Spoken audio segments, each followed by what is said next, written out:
He's always maintained his innocence over the shocking murders of his parents 18 years ago. Now Jeffrey Gilham has walked free with the case against him in tatters. In a unanimous decision, the Court of Criminal Appeal has quashed his convictions and ordered a retrial.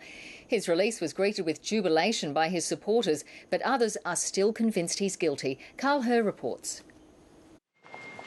The symbolism of Rebecca Gilham's arrival at court spoke volumes. We're very hopeful for justice this morning. Thank you.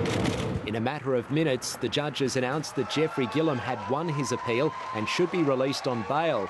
Jeffrey Gilham walked out of court to the cheers of those who believe he's innocent. I'd really just like to take this chance to say thank you to the people that have supported us, that have stood by us, and that have put in an enormous amount of hard work to get to where we are today. We never would have got there without them. It must be an enormous relief. Thank you very much.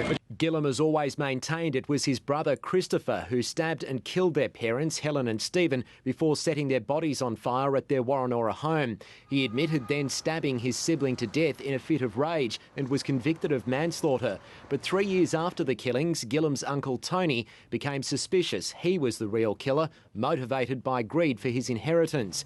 It took another decade for charges to be laid, and in 2008, after 2 trials, he was convicted. And the worst thing about it, he premeditated the death of his whole family.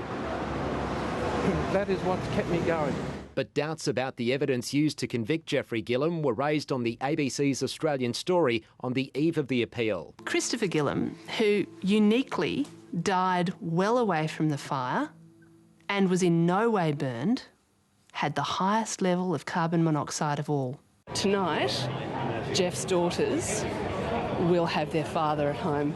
Tony Gilham wasn't in court today, but told Australian Story the jury got it right. But in all these years, he's never rang me up and saying, listen, mad Uncle Tony, let's have a talk about it. I'm innocent.